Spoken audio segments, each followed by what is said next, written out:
Hello everyone, welcome to the YouTube channel of Statesman Academy Chandigarh. Myself Ankit Mahajan. आज हम discuss करेंगे transcription में जो लास्ट इसका नेक्स्ट पार्ट है processing of pre mRNA. Last video में हमने डिस्कस किया था प्रोसेसिंग ऑफ प्री एमआरएनए, तो उसमें हमने डिस्कस किया था कि 5 प्राइम कैपिंग होगी, 3 prime cleavage and poly adenylation होती है, आरएनए एडिटिंग होती है एंड स्प्लाइसिंग, 4 प्रोसेस इन्वॉल्व होती है। आई रिपीट, चलो इस केस में दोबारा देखते हैं। सो जब भी डीएनए से ट्रांसक्रिप्शन होगी तो ट्रांसक्रिप्शन के जरिए आरएनए फॉर्म किया जाएगा। ये जो आरएनए होता है ये इमैच्योर आरएनए होता है, it is an immature RNA. ठीक है, हम यूकैरियोट्स में डिस्कस कर रहे हैं। नाउ इमैच्योर आरएनए के लिए आप टर्म यूज करते हो प्री आरएनए मॉलिक्यूल। तो अब डिपेंड करेगा ये आरएनए कौन से है, ये एमआरएनए हो सकता है, आरआरएनए हो सकता है, टीआरएनए हो सकता है, कुछ भी हो सकता है। तो सपोज अगर ये एमआरएनए है तो the immediate product of transcription is the immature RNA that is known as pre-mRNA, that is also known as primary transcript.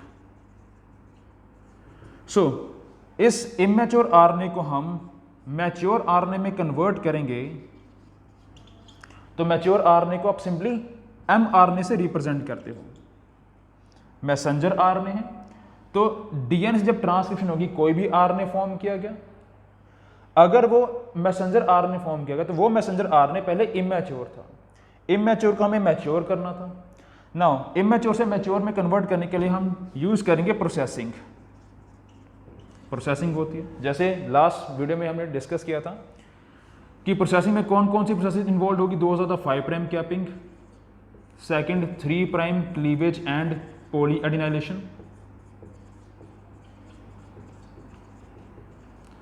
next third process, first second third process, that is the RNA editing, and last is splicing। तो 4 process involve होंगी। 5 prime capping को हम discuss कर चुके हैं and इसके basis पे जो क्वेश्चन आया था वो भी हम सॉल्व कर चुके हैं। नाउ अब मैं डिस्कस कर रहा हूँ इसके कुछ पॉइंट्स को। नाउ अगर मैं 5 प्राइम कैपिंग की बात करें तो 5 प्राइम कैपिंग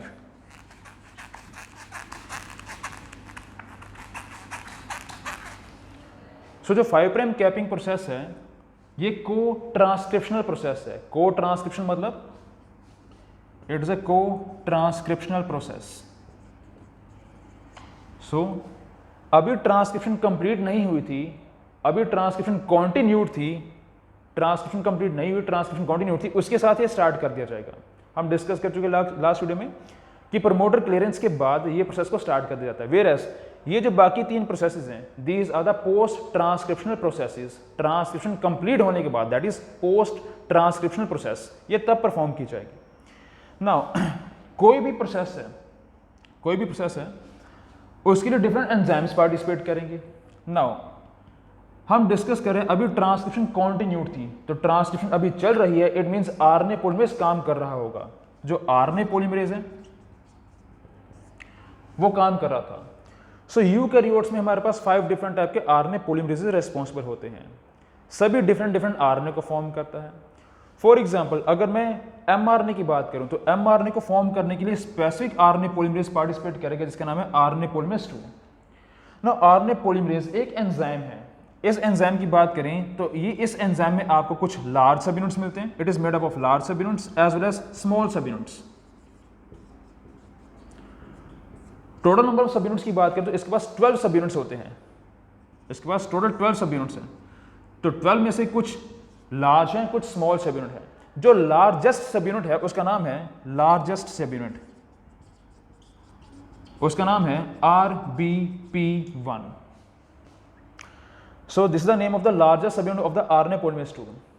तो आरएनए पॉलीमरेज एक एंजाइम है जिसके पीछे भी एज लगा हो, आरएनए पॉलीमरेज या डीएनए पॉलीमरेज, रिवर्स ट्रांसक्रिप्टेज जिसके पीछे भी एज लगा हो तो एज मतलब वो एक एंजाइम है और most of the enzyme proteins हैं। सो इट मींस ये भी एक एंजाइम है और ये भी एक प्रोटीन है एंड प्रोटीन को आप रिप्रेजेंट करते हो from the N terminal towards the C terminal. So इसकी इंपॉर्टेंस देखो।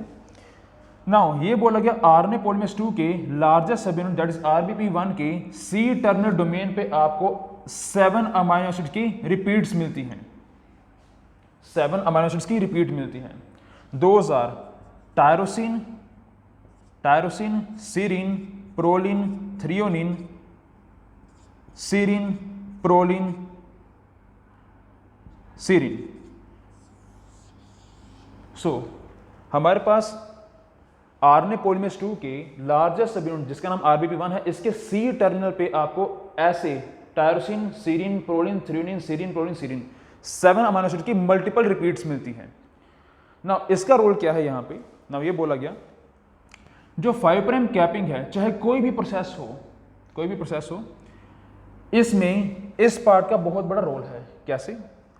ना ये बोला गया जो ये सी टर्मिनल पे अमीनो एसिड सीक्वेंस प्रेजेंट है, इसको आप इसके लिए आप टर्म यूज करते हो CTD, कार्बोक्सिल टर्मिनल डोमेन।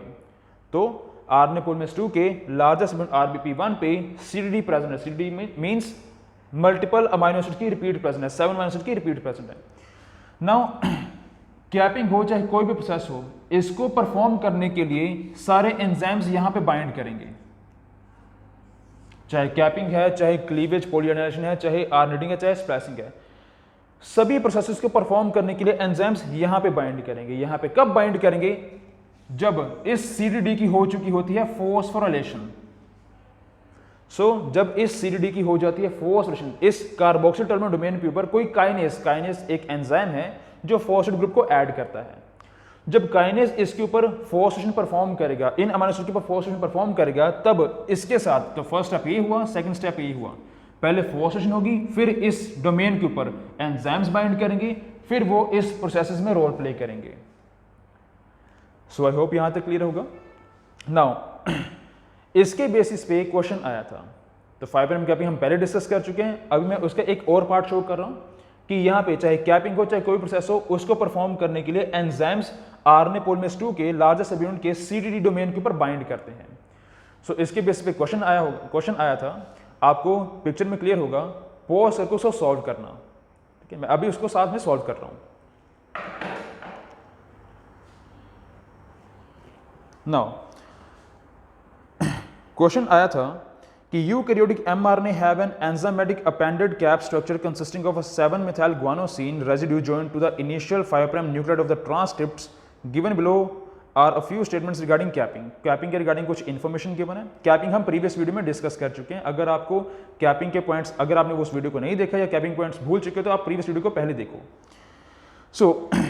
उसमें गिवन है statement A, capping protects the mRNA from degradation by 5' exoribonucleases. That is the correct statement. हमें ये डिस्कस किया था। कैपिंग के 3 फंक्शंस थे। कैपिंग का फंक्शन ये था कि वो डिग्रेडेशन से प्रोटेक्ट करेगा। कैपिंग का फंक्शन ये था कि वो ट्रांसलेशन इनिशिएशन में रोल प्ले करता है।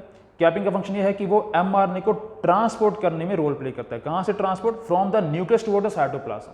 ये मैं प्रीवियस वीडियो में डिस्कस कर चुका हूं। नाउ स्टेटमेंट बी गिवन है इसमें, during capping the alpha phosphate is released from the 5' end of the nascent mRNA। Now 5' cap, जब हमने कैपिंग को डिस्कस किया तो उस टाइम पे अल्फा फॉस्फेट रिलीज नहीं होता। कौन सा रिलीज होता है? गैमा फॉस्फेट रिलीज होता है by the action of phosphohydrolase. ठीक है, statement B is incorrect. Statement C, phosphorylation mediated conformation change in carboxyl terminal domain of RNA polymerase 2 enables it binding with capping enzyme. That is a correct statement. Statement C बोलता है कि जब RNA polymerase 2 के CTD domain के ऊपर फॉस्फोरेशन होती है तब यहां पे एंजाइम्स बाइंड करेंगे जो कैपिंग को परफॉर्म करेंगे।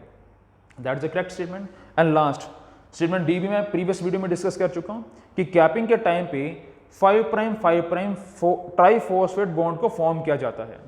सो कैपिंग के टाइम पे हम डिस्कस करते हैं, हमारे पास GMP को ऐड किया जाता है जो एग्जिस्टिंग न्यूक्लियोटाइड होगा उसके डाइफॉस्फेट के साथ। ये फॉस्फेट अल्फा फॉस्फेट होता है, ये बीटा फॉस्फेट होता है, और GMP का ये अल्फा फॉस्फेट होता है। तो GMP का फॉस्फेट इस न्यूक्लियोटाइड के बीटा फॉस्फेट से बाइंड करता है and this bond is known as, क्योंकि फॉस्फेट 5' एंड पे होता है तो this one is known as 5', this one is known as 5', क्योंकि 3 फॉस्फेट यहां पे प्रेजेंट है तो it is case of triphosphate. हालांकि इसका नाम होता है फॉस्फो एनहाइड्राइड बॉन्ड।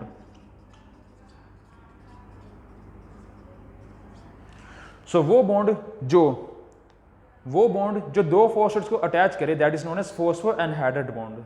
तो नो डाउट इस क्वेश्चन में इसको ये बोला गया ट्राइफॉस्फेट बॉन्ड, तो that is the correct statement. Triphosphate यहां पे प्रेजेंट है।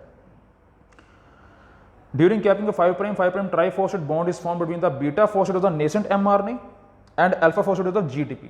तो GTP से ही हमने GMP को एक्सट्रैक्ट किया था, तो that is a correct statement. So इसके अकॉर्डिंग आपके पास ऑप्शन बनेगी option number second, that is B only. तो बी ओनली इनकरेक्ट स्टेटमेंट है यहाँ पे। आई होप आपको ये वीडियो इंफॉर्मेटिव लगी होगी एंड आपका ये कंसेप्ट क्लियर हुआ होगा। So thank you.